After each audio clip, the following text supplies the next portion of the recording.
Hello, ho, ho, and welcome to another festive nonsense retrospective. I'm your host as always, Rick. Joining me equally as always is Devon. Hello, and welcome to another one of Rick's patented rambly intros. Let's start with our good old time-honored tradition of the nonsense asinine hypotheticals. And do you have one for me today? Pick any fictional planet ever. You get to rule it. Which planet? You know, maybe if I was in charge of Planet Vegeta, they wouldn't have gone to shit and gotten blown up, but I don't think I could have done much against Frieza. I also don't think you'd be strong enough to keep rule for very long. No. Although, by all accounts, the only ones that were actually any strong were, the actual nobility, because regular Saiyans could just be jobbers. Sure, but bear in mind, I didn't say you got any new powers, I just said you're in charge. Sure. Well, if you're in charge of Coruscant, you basically rule the universe in Star Wars. So I don't think that's correct. I think if you're in charge of Coruscant in this context, that means you're the equivalent of mayor of Coruscant rather than the Galactic Emperor. Yep. Well, that said, I'm trying to think of somewhere that would actually be fun to be in charge of. And, man, the places from Tainted Space that I can think of, the closest thing to a fun place would be Tavros Station, and that's not even a planet. I mean, there's New Texas. Because all the other places. Oh, yeah, there's New Texas. Yeah, New Texas. Yeah, let's pick New Texas. How about you? What are you picking? I'd pick Mobius, because then I would be the king of the Furbies. The Furbies? Furries. King of the Furbies. Listen, if there was a role of King of the Furbies, I'd take it, because enough people are freaked out by Furbies that I'd have a lot of power. Yes. Like a proper cult leader, yeah.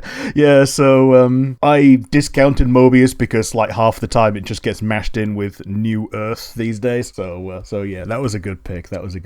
I mean, they've actually put out a statement saying that, no, it was meant to be Earth the whole time. It's just they had to translate it for American audiences because they didn't like the idea. They thought American audience weren't ready for the concept of Earth but Sonic. Yeah. My one for you is, can you think of a single most memorable Christmas? I mean, that's basically what we're doing anyway today. Yeah, we're doing specifically gifts, really, today as our thing. But can you think of a Christmas day that was more memorable than any other? No, because they're all the same. You go. Yeah, fair enough. Mine was the first time we left the house for Christmas and went to go spend it with my auntie. It was something that was far and away different to the ones that we'd done in the past because we weren't at home.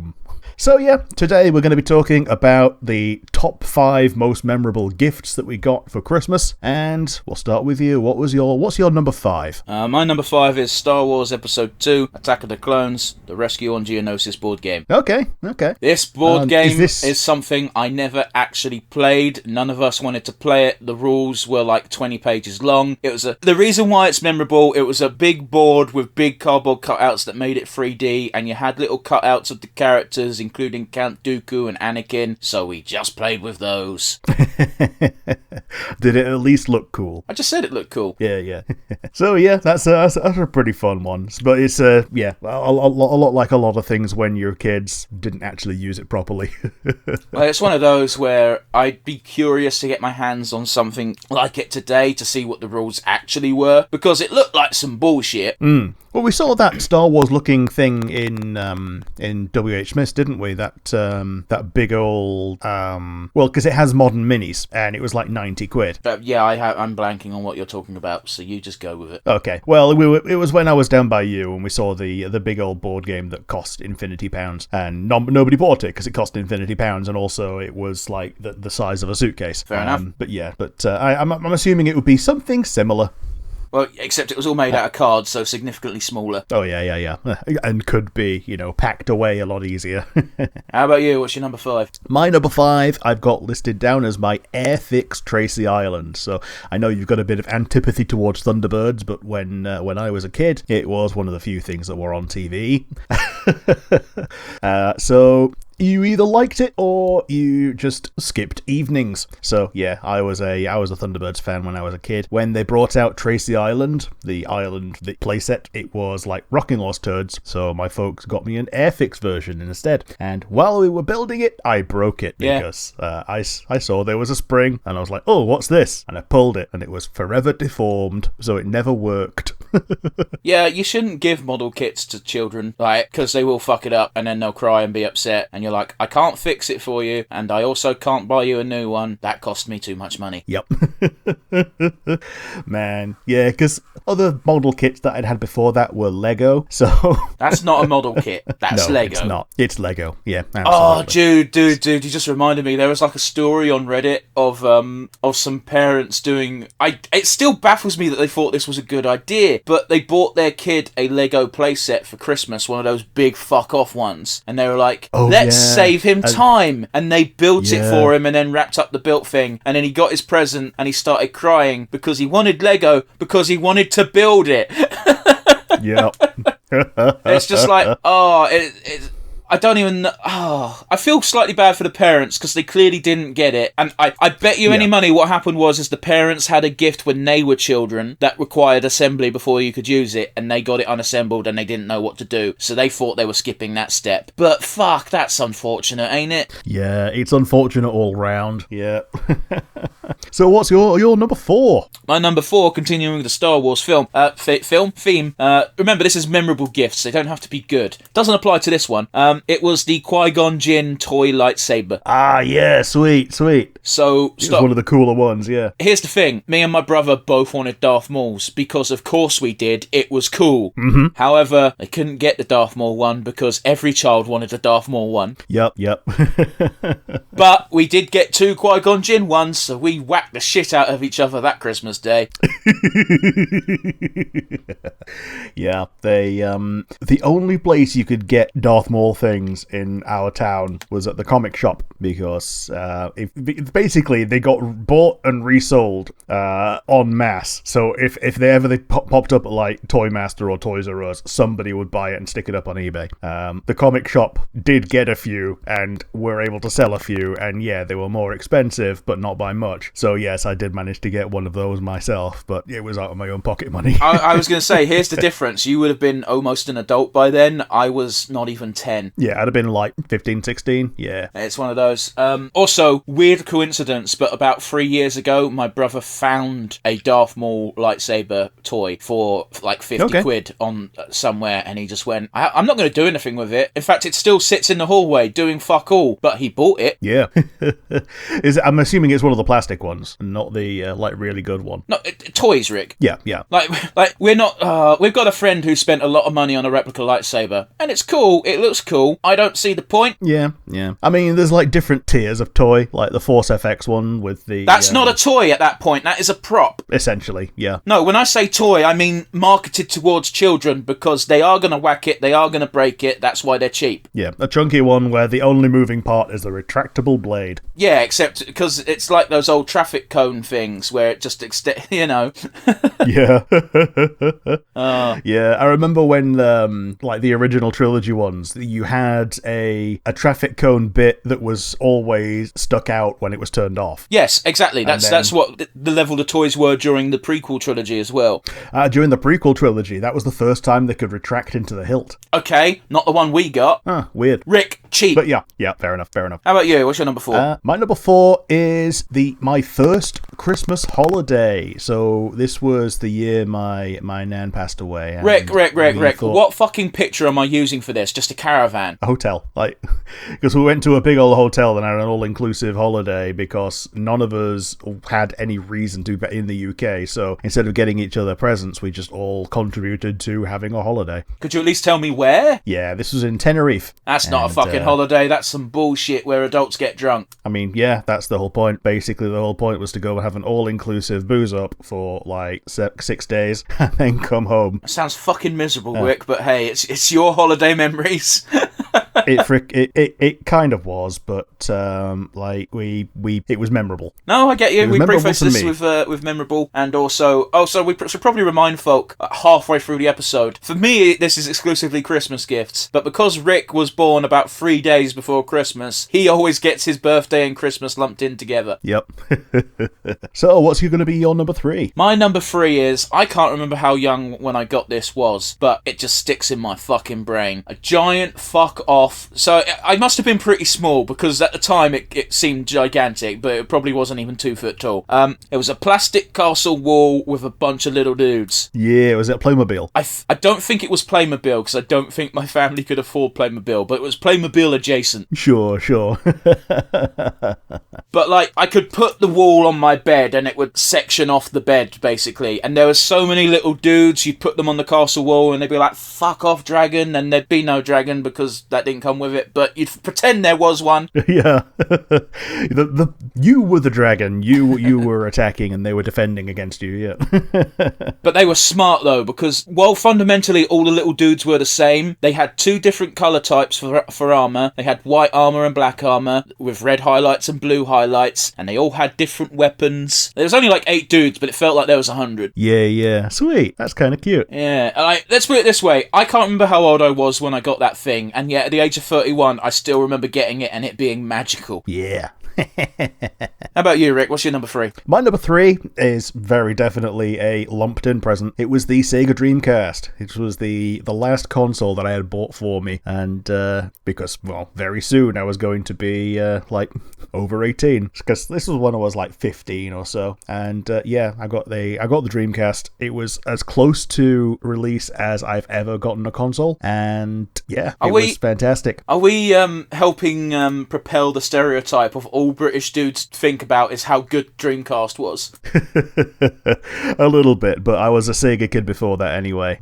I had a Mega Drive before that, and that was the only... Well, okay, I think I had a Game Gear as well later on, but yeah. I think Game Gear doesn't count. No. I had no console that wasn't Sega before that. Didn't the Game Gear need 6 batteries, and it was impossible to actually play portable? Oh, yeah, it chewed through 6 batteries in a few hours. Yeah. That was a little bit before my time, Rick. That's why I was asking. Yeah. It was 6 AA batteries. It chewed through them in a couple of hours, as opposed to the Game Boy, which used 4 batteries and would last a week. I think the funniest thing is I remember on someone else's podcast, they were shitting on the Game Boy, and they eventually talked about the Game Gear, which one of them had, and they said, this is why I hate portable consoles, because I had to sit next to the wall with it plugged into the wall, because you couldn't take it fucking anywhere. Yeah. We looked into, while I was away with it the first time I got it, buying rechargeable batteries just because it was chewing through them so quickly. You say that, but I shit you not, the Game Boy is the reason why we did that in my household, because batteries were expensive. Yeah, absolutely. In fact, the reason I bought rechargeable batteries was for an MP3 player that I bought one time. Man, showing your fucking age. It was great, yeah. An MP3 player that needed a fucking battery, yeah. I mean, I joke and I mock, but my first thing was an MP3 player, but it only needed 1 battery and it lasted 3 days, and people took the piss out of me for using that instead of my phone, and then I showed them my phone and they were like, oh. yeah, my phone at the time was a 3310, so yeah.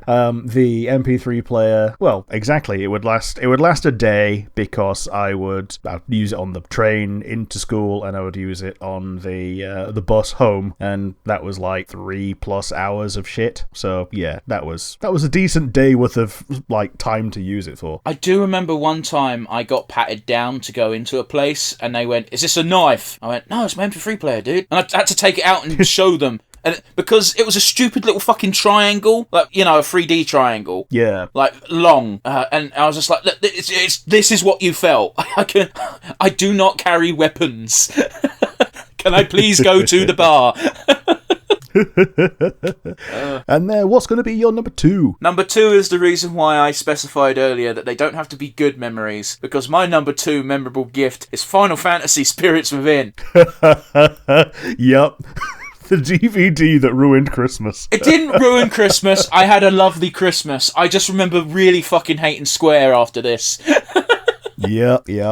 And probably thinking that they deserved it when they had to merge and become Square Enix. Rick, I was young enough that I didn't know that was a thing. Yep, fair enough. The game I played previous to this was Final Fantasy IX, which is my favourite Final Fantasy of all fucking time. And I went, there's a movie of Final Fantasy? Yeah. I wonder what it...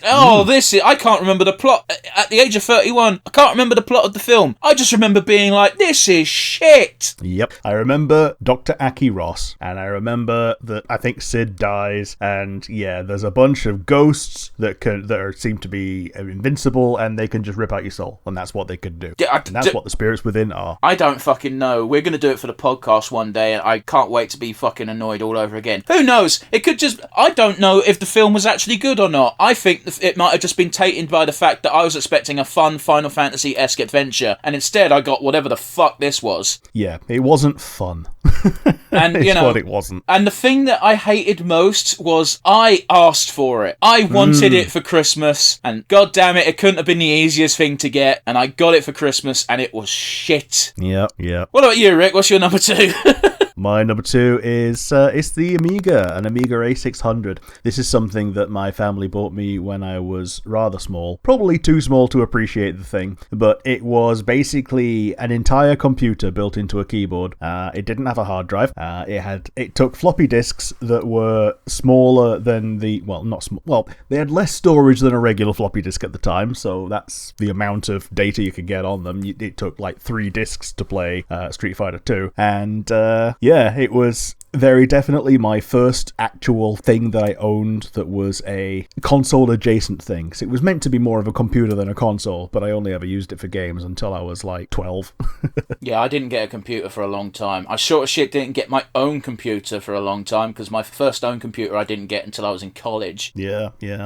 Actual computer came a lot later, like when I was about 13 or 14 or so, and it was for the house. Well, yeah, because I don't think... we're in that weird group, aren't we, Rick? Because you and I are millennials. It's one of those where the younger generation doesn't seem to understand that the reason why we're in a weird fucking place, that we being our generation, is when we were kids, we didn't have fuck all for technology, and then about 1998 happened... And all of a sudden, we all had technology, and kids knew how to use it, but adults didn't, so you get away with a lot of shit. Yeah. I mean, there was also the fact that the internet was a Wild West back then as well, so like you could, if you knew of a weird website, you just shared it with your mates. I mean, I don't know, did shock sites ever go away?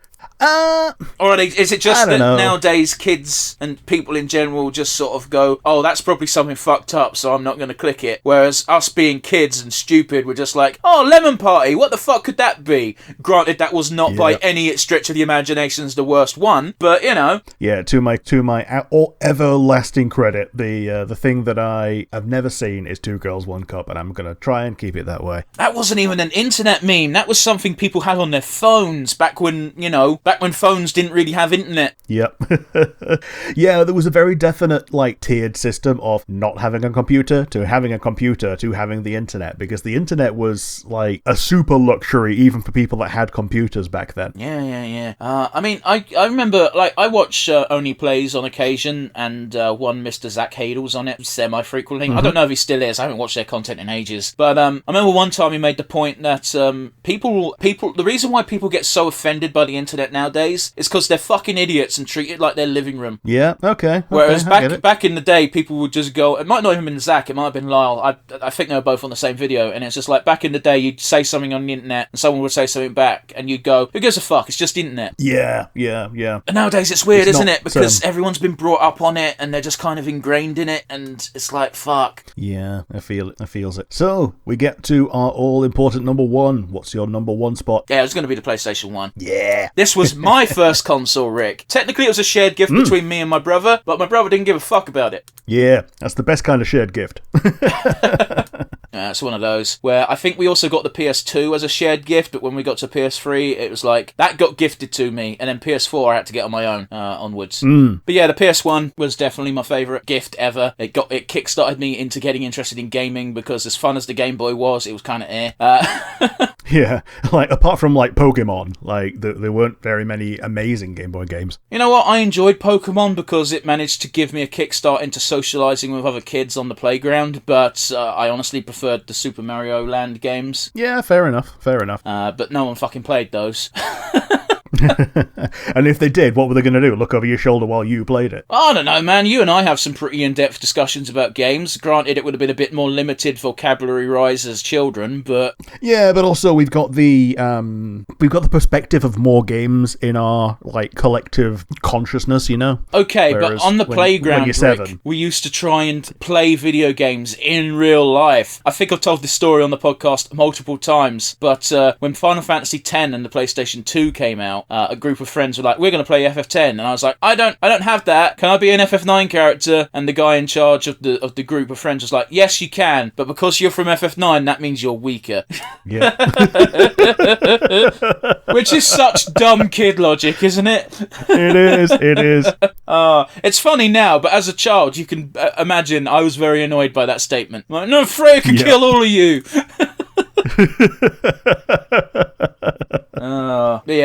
Dumb shit. I still remember the first two games we got with the PS1 as well. Oh, what'd you get? We got Star Wars Phantom Menace, the video game, which was awful. Of course, at the time, it blew my fragile little mind, and I loved it. We also got this weird Jurassic Park game where you played as a velociraptor. Okay. It was very weird, because it was like a 2D side-scroller, which is not something I would ever have put with the Jurassic Park license. Well, that said, like, one of the better Jurassic Park games on, like, the Mega Drive was one of those, where you just, like, it was like Jurassic Park Primal or something, or Rampage Edition or something. Fair enough, but when you're a weak, piddly-ass dinosaur, it was not fun. I definitely played Star Wars more. Yeah. I remember playing that Star Wars game on the PC, and what made it way better on the PC is because you could just type in a code of I am Obi. Just be Obi-Wan Kenobi on the Padme levels. On the PS1, there was a cheat code that put you in the debug menu, and the debug menu let you toggle invincibility, but it wasn't real invincibility, because you still took damage, but you got down to 1 health, and it was like, you'd never go below that 1, but it made you feel real bad. Yep. And you could still fall to your death, which just happened all the time on Coruscant. I never... because of debug menu, you could also just jump to any level you wanted. I spent so much time on Tatooine. Yep. Because those levels require minimal fighting. Yeah, fair enough. But anyway, what about you, Rick? What's your number one present gift of all time from Christmas and or birthday? My number one, and again, these are memorable not because they're good, but because they're memorable, is a nativity set. And this was from when I had first gone to school and first started getting indoctrinated into La La Jesus, everybody clap your hands. When my parents asked me what I wanted for Christmas, I said, I want a baby Jesus. And they said, okay, but what do you really want? And I didn't understand that you were meant to ask for something good for Christmas. Yeah, I get that super hard, because the weird thing about it probably happens in religion in general, but like our experience is exclusively with Christianity, I assume. Probably C of E. Yeah. Definitely C of E. Yeah, where they do this weird thing where it's like you've got to say things that align with Jesus and God and the church, because then you get a big clap for yourself. If you don't say things that begin with Jesus and God and the church, we don't like you. And when you're 6, you really want to be liked by everyone, especially the big imaginary man in the sky that decides whether you go to hell or not. And just as important, the big teacher who is 4 times your size and is the one who is deciding whether or not you're a good boy or a bad boy. Yeah, we're lucky, aren't we, Rick? Because we were brought up in a generation where teachers weren't allowed to hit us no more. Yeah, they weren't allowed to hit you, but they were allowed to make sure that you were a bad boy. Oh yeah, you could be emotionally manipulated and scarred, but at least not physically beaten. And they can be slower to act against bullying as well. And no teacher ever has acted against bullying, because then they get in trouble. Yep. Because you're not allowed to show favoritism, because that's how the world works. We're getting off topic. It's one of those where, I don't know about you, Rick, but my primary school was incredibly religious, and it's only looking back at it I realised how religious it was, because every Tuesday we had a lesson in the afternoon where we had to walk to the church, and the vicar would do it. Yeah, very similar. It was a C of E church, first school, and very often we would go walk to the church. It would be a different one every time, so every year group got a different day. Yeah. But yeah, the vicar would do something in the church. Yeah, it was usually some bullshit story that made no sense. Yeah. Basically what you'd get, Sunday light. Yeah, but here's the thing is, my family wasn't religious, Rick, so we didn't go to service on a Sunday, except for on Memorial Sunday. Yeah. So here's the thing. I heard about kids doing Sunday school and, like, what they'd done and what they'd made and things like that. And, like, one time, we made mince at Sunday school. I'm like, oh, man, I want to make mince. So I then wanted to go to Sunday school. You poor dumb fuck. So I ended up doing it 3 weeks out of 4 because the 4th week would be just they couldn't be bothered doing the Sunday school, so it was just church for everyone. Oh, okay, fair enough. Man, I'm just remembering Cole Pilkington when he got roped into doing church shit. Yeah. Yeah,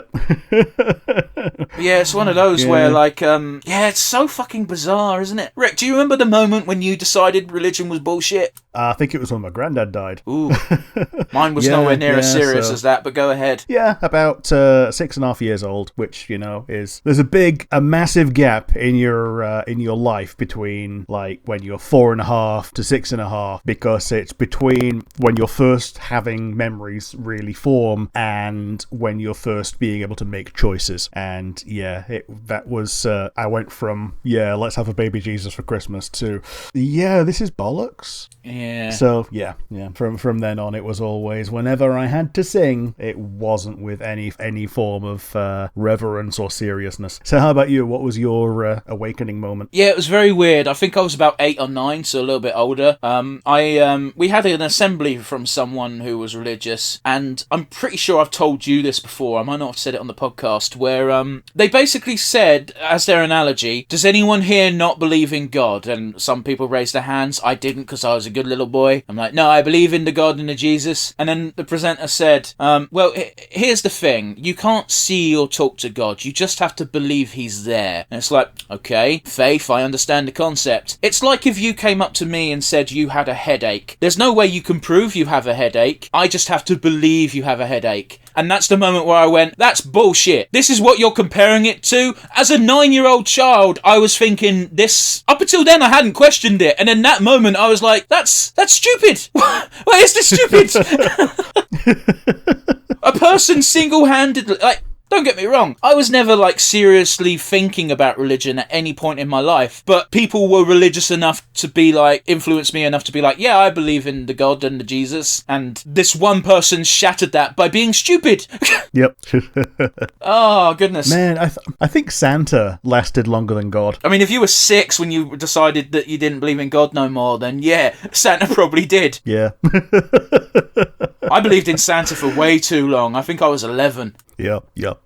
I remember. I know that by the time like Earthworm Jim was out, and I was like 12, 13, I decided to kind of soft start believing in Santa again, in terms of like, okay, yeah, this is for younger kids. Well, here's the thing, Rick. I appreciate you're an only child, but I have a younger sister, so even when I knew Santa was bullshit, I still had to pretend. Yeah. But yeah, I think that's about it for today. If you like the video, you've got the comment section down below on YouTube, and if you're listening via one of the many audio versions, we've got the email instead, which would go to nonsensereviewuk@gmail.com. Once again, that is nonsensereviewuk@gmail.com. And join us again for another fun-filled nonsense retrospective, Christmas-themed. See you later, everybody. The rest of them aren't Christmas-themed.